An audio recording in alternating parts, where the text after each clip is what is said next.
With Russia boasting a much larger force than Ukraine and managing to make slow but gradual gains in regions like Donetsk, it's easy to assume that Russia and its president Vladimir Putin is winning this war. But digging deeper and considering tactics, strategy, momentum, morale, efficiency, economic conditions, and the countless other factors that influence the outcome of any conflict, a different picture emerges for many observers, one where Kyiv is in the ascendancy and Moscow is stuck in the mud. So, to believe Putin's winning is at best debatable, and there's an increasing amount of evidence cited to argue the opposite. There's also very little evidence that Putin can point to that would give Russia any sort of hope or optimism for the future.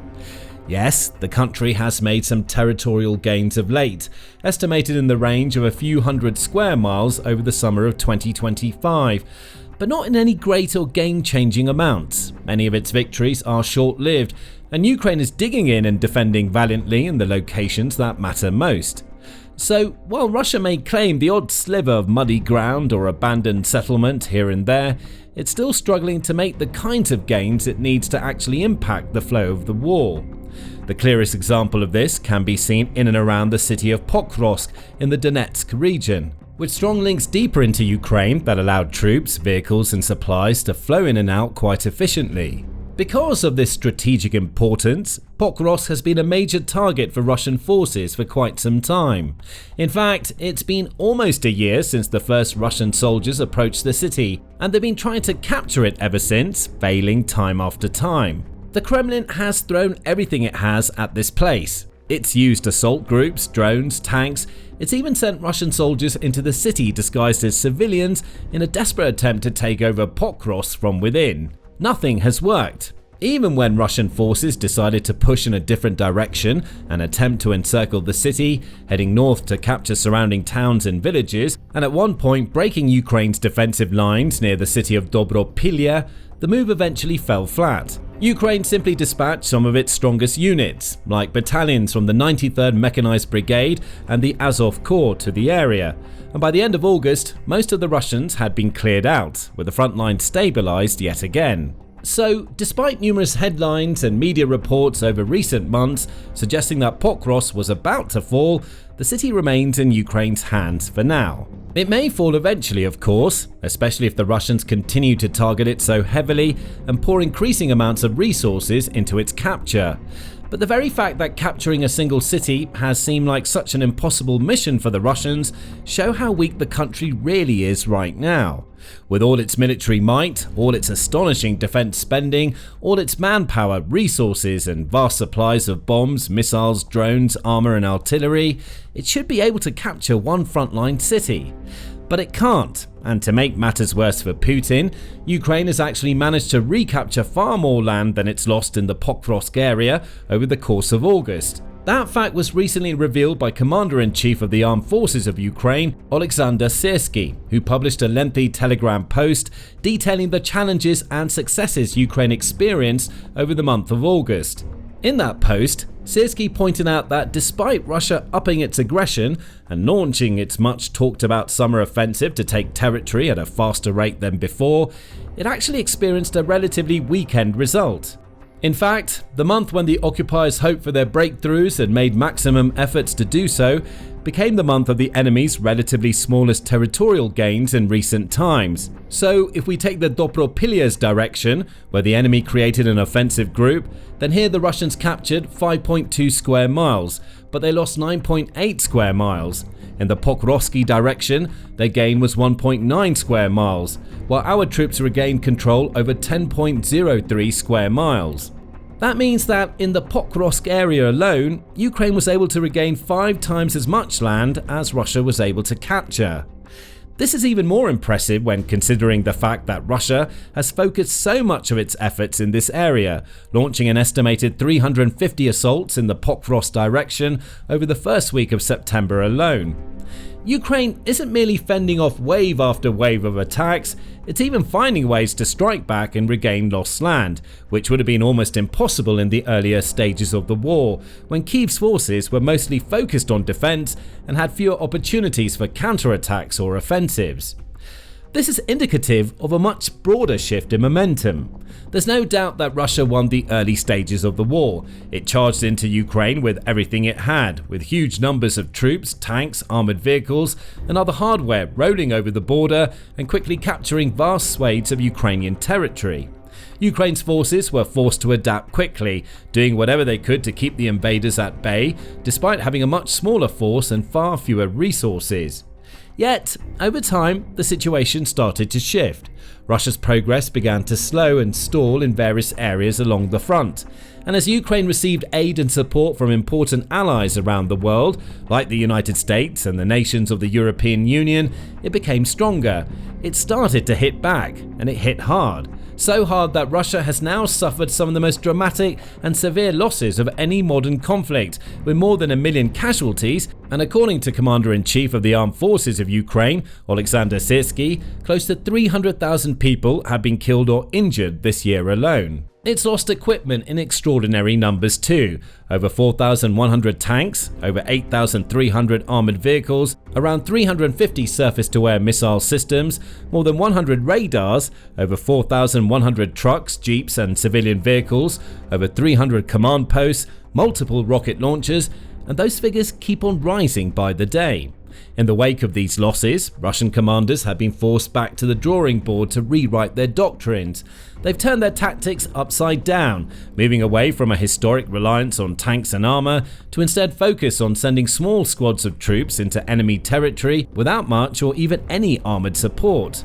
Some of these soldiers have nothing but the rifles in their hands and the packs on their backs, while others are sent over the border aboard simple civilian vehicles like trucks, jeeps, or even motorcycles and golf carts, all at the mercy of Ukrainian artillery, drone strikes, and armoured assaults. Many of those Russian troops know that they're on a one-way path, a suicide mission in all but name.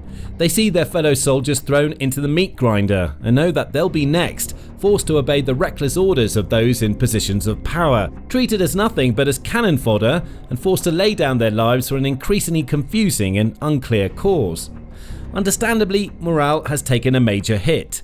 Estimates suggest that tens of thousands of Russian soldiers have simply chosen to desert, even though the punishments for desertion or even attempted desertion can include imprisonment, torture, or allegedly even death at the hands of their commanders.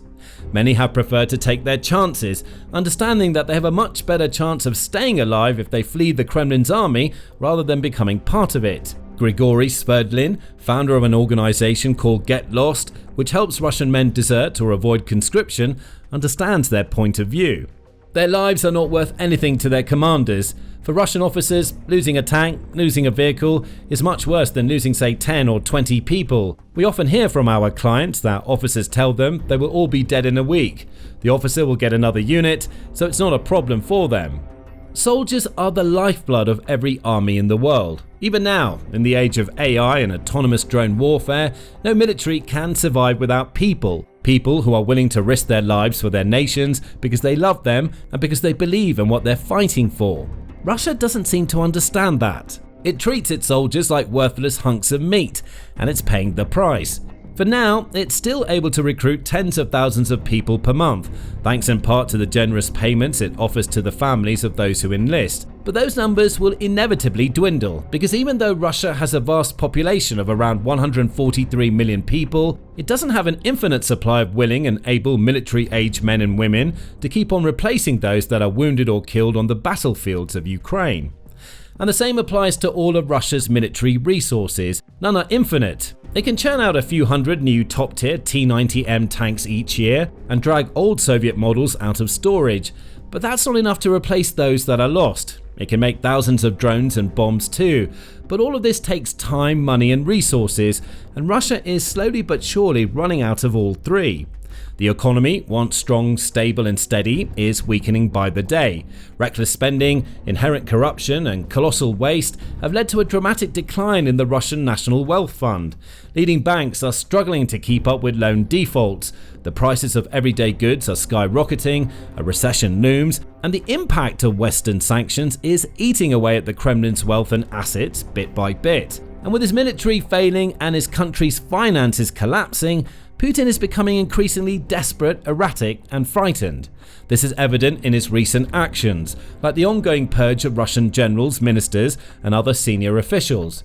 Teaming up with the Federal Security Service, FSB, the only agency Putin appears to have any real trust in, the Russian president has launched a so-called campaign against corruption, forcefully removing numerous people from their positions of power, shifting blame for Russia's continued failings onto whatever scapegoats he can find, forcing some to resign, putting others behind bars, and possibly having an indirect hand in some even being killed or committing suicide.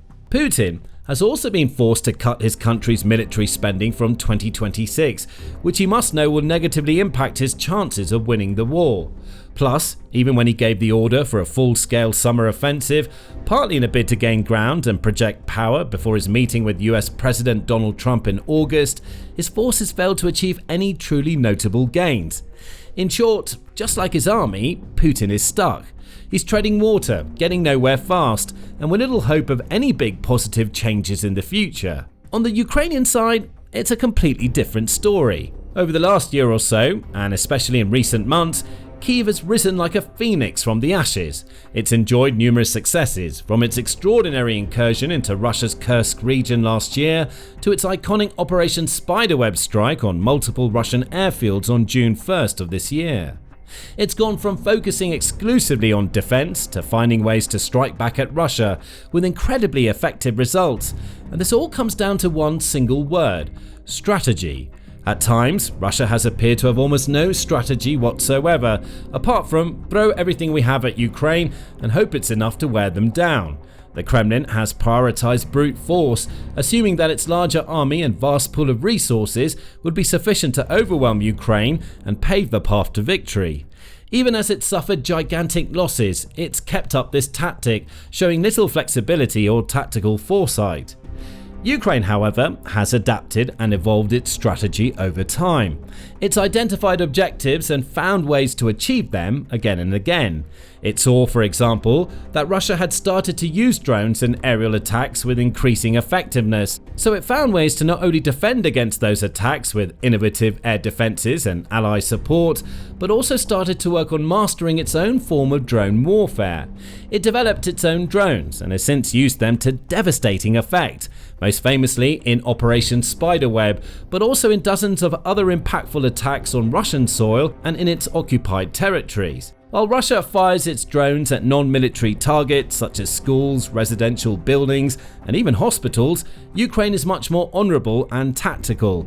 It takes the time to identify the targets that matter to Russia the most, the ones that are worth the most money and play the most important roles in keeping the Kremlin's war machine up and running. Targets like radar stations, air defense systems, airfields, aircraft, oil refineries, pipelines, production plants, storage facilities, and so on. Through careful planning and flawless execution, Ukraine's armed forces orchestrate surprise strikes on these sorts of targets with increasing regularity, each time leaving Russia with huge repair or reconstruction bills, sometimes in the millions or even billions of dollars. These attacks further weakened the Kremlin's economy, making life increasingly difficult and problematic for Putin and his commanders. As Scott Harper, US businessman and executive director of the Defense of Liberty Foundation, puts it in a recent op-ed piece for the Kyiv Post, Ukraine is not aiming their missiles and drones at apartment buildings like the Russians are. Ukraine is fighting a moral war and not targeting civilians. Every drone or missile or bomb is targeting a legitimate troop formation, command post, weapon storage facility, or piece of the logistics chain. The amazing thing is that it's working. Inflation is killing the Russian economy. Regions of the country cannot get gasoline. Railroads cannot get food, water, and ammunition to the front line. Generals and colonels are dying in their posts. We've seen the increase of refinery fires in recent months. This is not going to stop. It's going to increase. Harper is exactly right. Ukraine strikes are working. They're causing chaos in the Russian ranks and delivering problems all the way to Putin's Kremlin desk. Russian forces, already depleted and suffering physically and emotionally, are now struggling to get the supplies they need. Even military commanders are losing the will to fight, and further back, deep in Russian territory, fires and explosions ring out on a regular basis, courtesy of Ukraine's drones and missile strikes. And speaking of missiles, Ukraine has also upped its long-range strike game enormously in recent times, unveiling a whole slew of new, exciting weapons to use in its upcoming strikes. Weapons like the Long Neptune, a specially modified variant of the famous Neptune anti-ship missile, which can now travel up to 620 miles in total. Or the Sapsan, Ukraine's first homegrown high-speed ballistic missile, boasting a maximum range of up to 310 miles and reaching peak speeds of more than 3,000 miles per hour, which is 4 times the speed of sound. Ukraine has even unveiled its Flamingo missile, said to be capable of striking targets a jaw-dropping 1,800 miles away. And Kyiv is upping its production facilities so that it can actually make these kinds of missiles in the quantities it needs to deal major game-changing damage to Russia. As Harper explained, Ukraine is innovating and manufacturing faster. It surpassed the mark of making more than 50% of its armaments, and it will continue to increase that number. This means that Ukraine is slowly but surely becoming less reliant on its Western allies for support. It still needs weapons and aid from countries like the US, UK and Germany, for example, but it's now much more capable of making and using its own armaments to wage its war with Russia. Then there are all the other amazing Ukrainian innovations seen and reported in recent weeks and months, from AI sentinel turrets and futuristic walls of static that can send swarms of drones spiraling harmlessly to the ground, to expertly crafted armor packages for its tanks and fighting vehicles, making them increasingly resistant to Russian drone strikes. Harper sums the situation up well. Ukraine is winning because it's actively degrading Russian capabilities to wage war, while its own capabilities are growing. Or to put it in even simpler terms, Ukraine is getting stronger while Russia gets weaker. And that's why the tide of this war has slowly but surely shifted in Kyiv's favor. Of course, none of this means that Ukraine is marching to some sort of crushing victory, or that it doesn't have problems of its own. The country is currently facing a major manpower crisis as it struggles to find enough soldiers to deploy to contested territories along the front lines. Ukraine has also faced and continues to face countless other challenges and adversities, like the fact that it has to withstand nightly bombardments, often involving hundreds of Russian drones and missiles launched at towns and cities far and wide across the nation. Kyiv has seen countless soldiers and civilians die and been forced to witness the destruction of homes, hospitals, schools, monuments, pieces of its history, heritage and culture wiped out in the blink of an eye by ruthless Russian assaults. But in the face of overwhelming adversity, this country has managed to stay extraordinarily strong. Its people have demonstrated remarkable resilience and fortitude, and they continue to show this day in and day out. Its leadership has taken charge of a near impossible situation, and its military has responded to Russia's ruthless aggression with intelligence and innovation, constantly finding new and ever more effective ways to both defend its land and strike back against its aggressor. So, while Russia loses people and pieces of equipment in colossal numbers, while its government eats itself alive and its economy crumbles to pieces, while it humiliates itself with innumerable tactical failures and inability to achieve even the simplest of objectives, Ukraine continues to do what it's done since the start. It digs in, it resists, it fights back, and it increasingly appears to be in the ascendancy in this war, making Putin's prospects of victory smaller and slimmer by the day. Now, learn more about Ukraine's latest successes and the state of war today in our recent videos, detailing how Ukraine's Black Sea raid wiped out numerous high-value Russian assets, and including an assault boat and electronic warfare system, or how its valiant defenders have turned Pokrovsk and the surrounding area into a veritable death trap for Putin's forces. And finally, make sure you subscribe to our trusted channel too, so you can stay informed and up to date on what's really happening in Ukraine and which side is winning as the conflict continues.